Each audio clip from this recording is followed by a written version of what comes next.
مجھے معلوم ہے میرے پاس اور کتنا وقت ہے، کیونکہ مجھے اب اپنی موت صاف نظر آ رہی ہے۔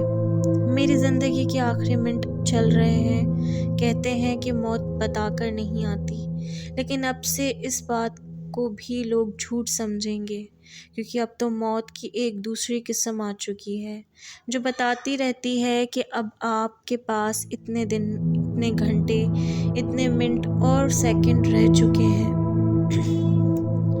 اور آپ کی زندگی کی ایم بھی ختم ہونے والی ہے۔ ویسے یہ جسم بھی موبائل فون کی طرح ہے، جیسے اس میں ایم بھی ختم ہونے کے بعد کچھ نہیں چلتا، بالکل ایسے ہی ہمارا جسم ہے۔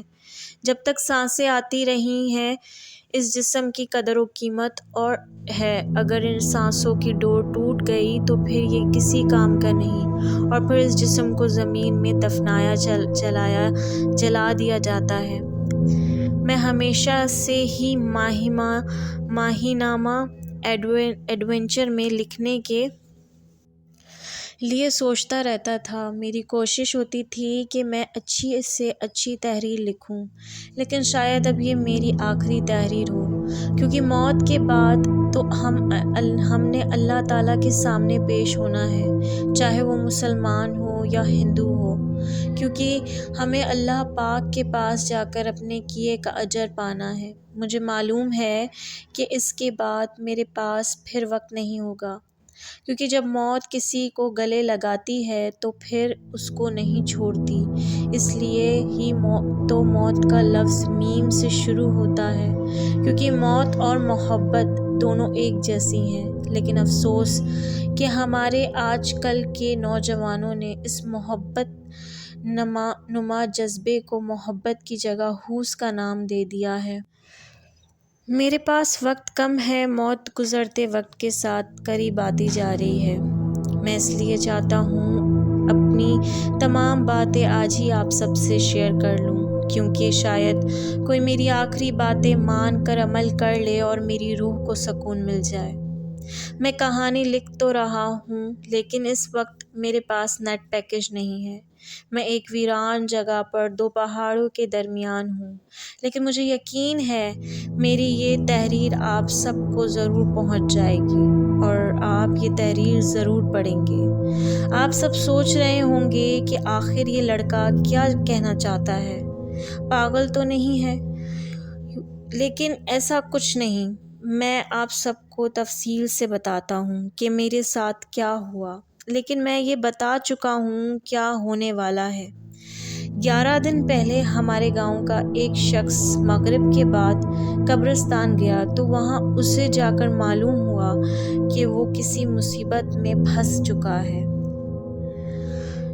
اس کے سامنے لال رنگ کی ریت ہی ریت تھی، سب کی سب قبریں کھلی ہوئی تھیں، جن سے سارے مردے آہستہ آہستہ باہر نکل رہے تھے اور اس کی طرف بھاگ رہے تھے۔ لیکن جب اس سے لگا کہ اب وہ نہیں بچے گا تو اس نے اسی وقت ایک خوفناک چیخ سنی، اور پھر اسے کچھ خبر نہ ہوئی۔ وہ سر پٹ بھاگتا ہوا گھر آ گیا اور سیدھا اپنے کمرے میں چلا گیا۔ تو اس کی بیوی پریشان ہوئی اور کچن میں چولہا بند کر کے اپنے شوہر کے پاس آ کر بیڈ پر بیٹھ گئی اور پوچھنے لگی، علی؟ جیسے جیسے اپنی بیوی کو بتا رہا تھا، اس کا چہرہ لال ہوتا جا رہا تھا، جیسے اس نے وہاں قبرستان میں ریت دیکھی تھی۔ امل، مجھے وہ چیخ بار بار سنائی دے رہی ہے اور کہہ رہی ہے کچھ دیر اور باتیں کر لے، پھر میں تمہیں اپنے ساتھ لے جاؤں گی۔ علی نے بیڈ سے اٹھ کر کھڑکی کے پاس آ کر باہر دیکھتے ہوئے بتایا، اور پھر اپنی جینز کی جیب سے سگریٹ نکال کر لائٹر سے سلگا کر لمبے لمبے کش لینے لگا۔ لیکن اپنے شوہر کے منہ سے لال دھواں نکلتا دیکھ کر امل بھی ڈر گئی اور بھاگ کر کمرے سے باہر نکل گئی۔ میں نے میٹرک تک تو گاؤں میں ہی پڑھا، لیکن اب 2 سال سے شہر آ کے کالج میں پڑھ رہا ہوں۔ ہمارے گاؤں میں سب لوگ پیار محبت اور ایک دوسرے کا بہت خیال رکھتے ہیں، لیکن آج صبح جب ابو کی کال آئی تو علی کی موت کا سن کر بہت دکھ ہوا، کیونکہ ابھی سال پہلے ہی تو علی اور امل کی شادی ہوئی تھی، اور یوں ہی اچانک جوانی کی موت کا سن کر میری آنکھیں نم ہو گئیں۔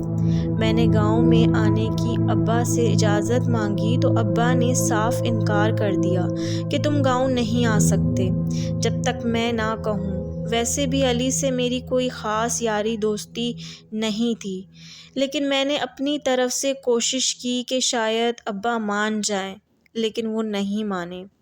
ویسے بھی علی کی موت کو لے کر جو کہانیاں پورے گاؤں میں گردش کر رہی تھیں، ابا جی نہیں چاہتے تھے کہ مجھے ان سب کا علم ہو۔ ویسے بھی میں اکلوتی اولاد ہونے کی وجہ سے اماں جی اور ابا جی کی جان۔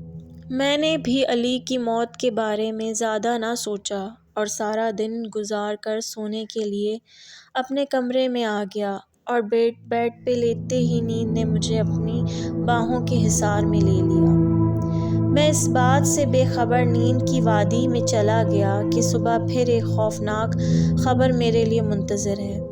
مغرب کے بعد امل کو بھی ایک زوردار خوفناک چیخ سنائی دی، اور پھر مسلسل اسے چیخیں سنائی دے رہی تھیں، اور وہ اپنا وہم سمجھ کر ان چیخوں پر زیادہ دھیان نہ دیا اور کھانے کے برتن سمیٹ کر وہ کمرے میں آ گئی اور نیند آنے کے انتظار کرنے لگی، لیکن گزرتے وقت کے ساتھ وہ نیند اس کے قریب آنے کی بجائے دور جا رہی تھی۔ وہ آنکھیں بند کرتی اور پھر کوئی نہ کوئی چیخ سنائی دیتی تو پھر سے آنکھیں کھول دیتی۔ اب تو اس کا دل بھی زور زور سے دھڑک رہا تھا، اور اسے ایسا معلوم ہو رہا تھا کہ جیسے وہ گہرے پانی میں ہو۔ اور پھر جب اس کا دل زیادہ گھبرانا شروع ہو گیا تو وہ بیڈ سے اٹھ کر گھر کے مرکزی دروازے سے باہر کی طرف نکلی، اور 2-3 گھر چھوڑ کر اس نے ایک سفید رنگ کے دروازے پر دستک دی تو دوسری ہی دستک پر دروازہ کھلا۔ رانی ماں پورے گاؤں کی رانی تھیں۔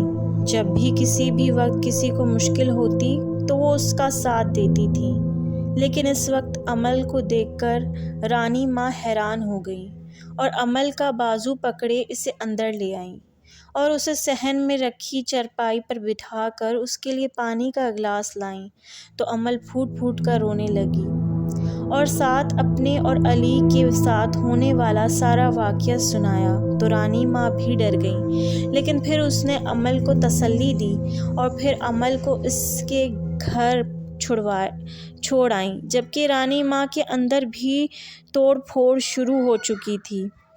اب اسے 2 گھنٹے ہوئے تھے امل سے بات سنے ہوئے، اور وہ پچھلے 2 گھنٹوں سے کروٹ پر کروٹ لے رہی تھی، لیکن شاید نیند تو اس سے ناراض ہو چکی تھی۔ کہتے ہیں رات بہت چھوٹی ہوتی ہے، لیکن اگر کسی مریض سے پوچھا جائے تو وہ رو رو کر بتائے گا کہ رات کتنی لمبی ہوتی ہے اور دردناک ہوتی ہے۔ بالکل ایسے ہی رات ہر مریض کے لیے عذاب بن جاتی ہے، جیسے آج کی رات رانی ماں کے اوپر عذاب بن کر نازل ہوئی تھی۔ ساری رات آنکھوں میں گزر گئی، لیکن وہ ایک پل کے لیے بھی آنکھیں بند نہ کر سکیں، اور صبح کی اذانیں ہوتے ہی رانی ماں نے اپنے بستر کو خدا حافظ کہا اور امل کے گھر کا دروازہ بجایا، لیکن کافی دیر بعد بھی امل نے دروازے پر نہ آئی تو رانی ماں دروازے کے سامنے بیٹھ گئیں۔ تو کچھ دیر بعد میرے ابو جب وہاں سے نماز پڑھنے کے لیے گزرے تو رانی ماں نے ابو کو روک کر ساری کہانی سنائی اور دروازہ کھولنے کو کہا تو میرے ابو نے دیوار پھلانگ کر جب دروازہ کھولا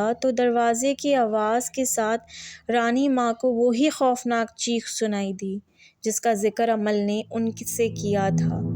بس پھر کیا، رانی ماں تو دروازے کے سامنے ہی دونوں ہاتھوں سے اپنا سر پکڑ کر بیٹھ گئی، جبکہ ابو نے صحن میں دیکھا تو وہاں امل لیٹی ہوئی تھی۔ جب پاس جا کر ہاتھ لگایا تو نبض چیک کی تو ابو کے اوپر کی سانسیں اوپر اور نیچے کی نیچے رہ گئیں۔ مڑ کر دیکھا تو دروازے کے سامنے رانی ماں